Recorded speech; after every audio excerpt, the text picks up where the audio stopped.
Welcome to my channel, Soulful Verse. Today I come up with a captivating story, summary of the timeless epic poem, Muna Madan, written by the legendary poet, late LP Devkota. Don't forget to hit the like button and subscribe to our channel for more stories like this. Once upon a time, in a small village of Nepal, surrounded by the scenic beauty of the hills, lived a young couple named Madan and Muna. Madan and his family lived in poverty, struggling to make ends meet as they faced mounting debts owed to the wealthy landlord of their village, burdened further by interest rates that were many times higher than the principal they owed. Madan was a hard-working man from the Chetri caste ethnicity, while Muna was a beautiful and devoted wife. Their love was the envy of the village, but their happiness was short-lived when tragedy struck. Madan's father fell gravely ill, leaving the family burdened with debts they could not repay. With no other choice, Madan made the difficult decision to embark on a long and dangerous journey to Tibet with his local friends in search of work to save his family from ruin. As Madan journeyed through the rugged terrain, he and his friends faced numerous hardships and dangers. But despite the obstacles they encountered, they pressed on, driven by the hope of securing a better future for themselves and their families. However, tragedy struck when Madan fell ill with a deadly fever along the way. When Madan knew that he couldn't make it and his friends wouldn't help him, he wrote a heartfelt letter to Muna and requested his local friends to express his love for Muna and his family and his regret at not being able to make their dreams fulfilled. As he lay weak and helpless, his friends abandoned him, unwilling to risk their own safety to help him. Left to fend for himself, his friends continued their journey, leaving Madan alone in his critical dying situation.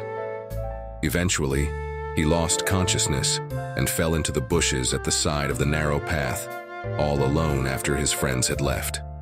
A Tibetan local man of Botai ethnicity found Madan and took him to his home. He nursed Madan for several weeks, and finally Madan returned back to health. Madan stayed with Tibetan man and started working.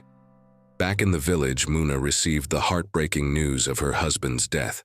Devastated by grief, she read Madan's letter through tears, feeling the weight of his love and longing in every word.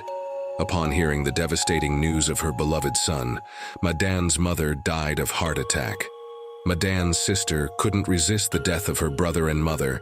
She too collapsed and couldn't open her eyes again. Devastated by the loss of her husband, mother-in-law, and her sister-in-law, Muna was overwhelmed with grief. She found herself unable to eat or sleep.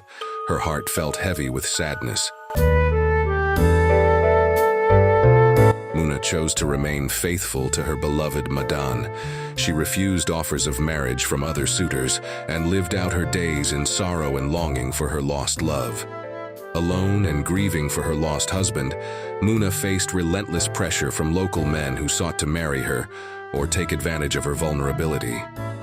Overwhelmed by the constant harassment and unable to bear the pain any longer, Muna tragically chose to end her own life, seeking peace from her pain forever.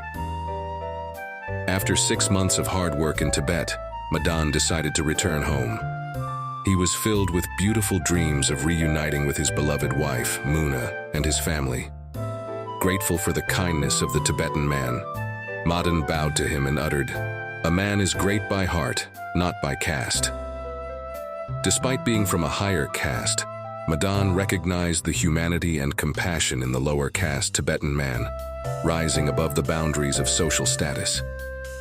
After walking for several days, Madan reached home, only to find his worst fears realized. His mother, sister, and beloved wife, Muna, had all passed away in his absence. Consumed by grief and despair at the thought of Madan's death in Tibet. Heartbroken by the loss of his family, Madan couldn't resist the weight of his sorrow and joined them in death. And so, tragically, a whole family was torn apart by poverty and debts, victims of the unfair and cruel treatment inflicted upon them by the rich landlords and rulers of their time.